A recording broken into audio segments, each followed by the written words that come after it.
আসসালামু আলাইকুম রহমতুল্লাহ। আমি মোহাম্মদ হানিফ। সায়েন্স একাডেমি চ্যানেলের পক্ষ থেকে আপনাদের সবাইকে স্বাগত। আজকের আলোচ্য বিষয়ই যোজনী নির্ণয়।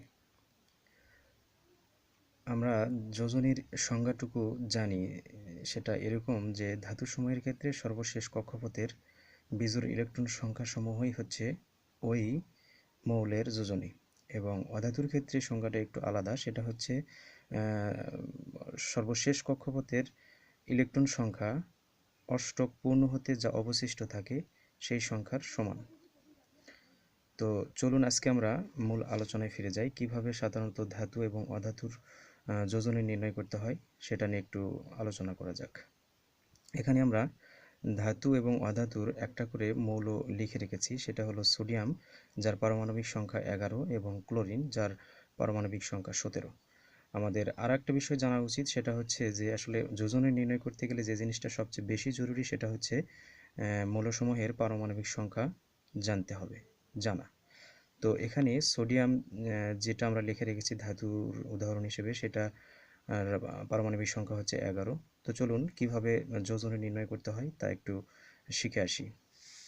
তো এখানে সোডিয়াম, যার ইলেকট্রন সংখ্যা 11, সেটাকে আমরা যদি যোজনী নির্ণয় করার জন্য প্রথম ধাপটাতে যাই, সেটা দুইভাবে করা সম্ভব। সেটা হচ্ছে একটা সনাতন পদ্ধতি আর একটা ইলেকট্রনীয় পদ্ধতিতে।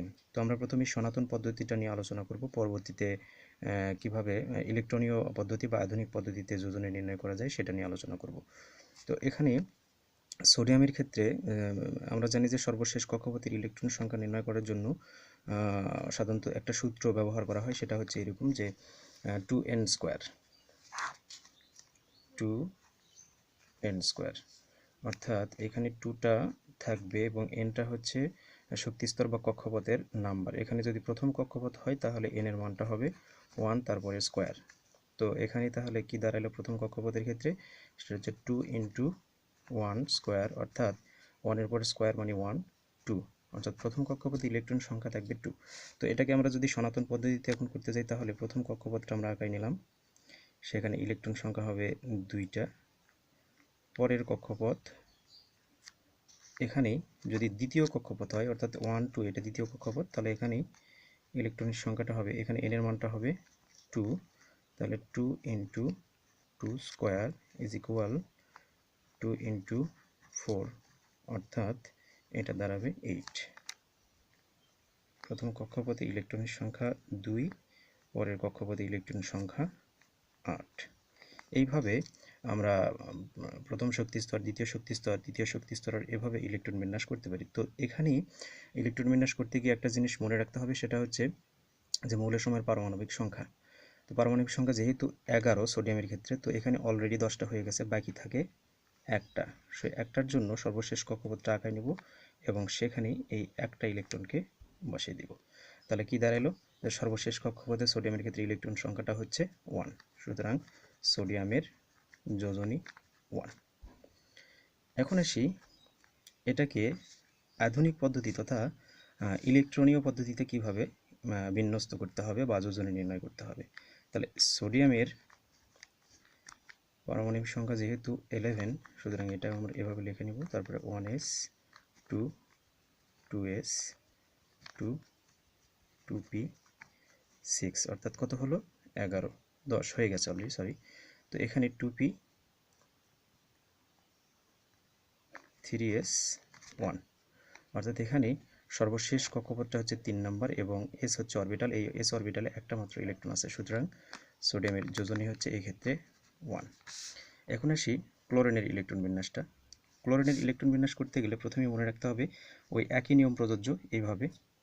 সেটা প্রথম কক্ষপথটা আমরা আঁকে নিলাম, পরের কক্ষপথটা আঁকে নিলাম, তারপরের কক্ষপথটাও আঁকা নিব। প্রথম কক্ষপথে 2টা, পরের কক্ষপথে 8টি, তারপরের কক্ষপথে হিসেব অনুযায়ী 18টা হবার কথা ছিল, কিন্তু সেখানে নিয়মটার একটু ব্যত্যয় ঘটবে,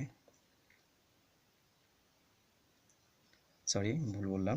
এখানে সেই নিয়মটা ফলো করা যাচ্ছে, যেহেতু সর্বশেষ কক্ষপথে এখনও 18টা ইলেকট্রন পর্যন্ত আসেনি, সুতরাং এখানে ইলেকট্রনের সংখ্যা দাঁড়াচ্ছে 10টা হয়ে গেছে, সুতরাং এখানে ইলেকট্রনের সংখ্যা হবে 7টি। 6 আর 1 7।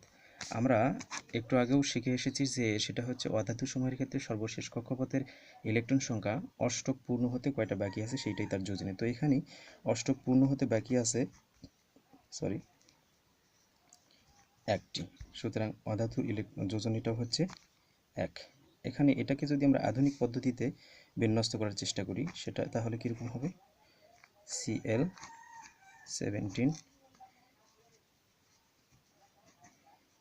1s2 2s2 2p 6 10 হয়েছে 2p6 3s 3s2 3p 3p তাহলে 10 দিয়ে 12 3p5, অর্থাৎ সর্বশেষ কক্ষপথে এখানে 3, সুতরাং এখানে ইলেকট্রনের সংখ্যা s অরবিটালে 2টি, p অরবিটালে 5টি, সুতরাং মোট ইলেকট্রনের সংখ্যা হচ্ছে 7টি। সুতরাং 8 - 7 = 1, অর্থাৎ ক্লোরিনের ক্ষেত্রেও যোজনীটা হচ্ছে যোজনী 1। তো এটাই ইলেকট্রন বিন্যাস থেকে কোনো মৌলের যোজনী নির্ণয় করার উপায়।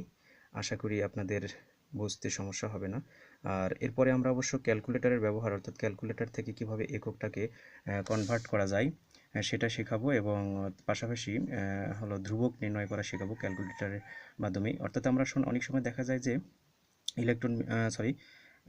ধ্রুবক নির্ণয় করতে গেলে, ধ্রুবক বের করতে গেলে অনেকটা মাথা ঘামানো হয়, অনেকটা মুখস্থ করতে হয়। এটা অবশ্য আমাদের অনেকেরই জানা নাই যে এটা ক্যালকুলেটর মাধ্যমে খুব সহজে বের করা যায়। এবং একক কনভার্ট করার সময় দেখা যায় যে যদি ইঞ্চি থেকে সেন্টিমিটার, কিংবা সেন্টিমিটার থেকে ইঞ্চি, কিংবা কিলোমিটার পার আওয়ার থেকে মিটার পার সেকেন্ড করতে গেলে অনেকগুলো ক্যালকুলেট করে নিয়ে আসতে হয়। আমরা এখন এটাকে শর্টকাটে শেখাবো ইনশাল্লাহ এরপরের ভিডিওতে। তো আজকে সবার ভালো থাকবেন এবং আমার চ্যানেলটা সাবস্ক্রাইব করবেন আশা করি। আসসালামু আলাইকুম।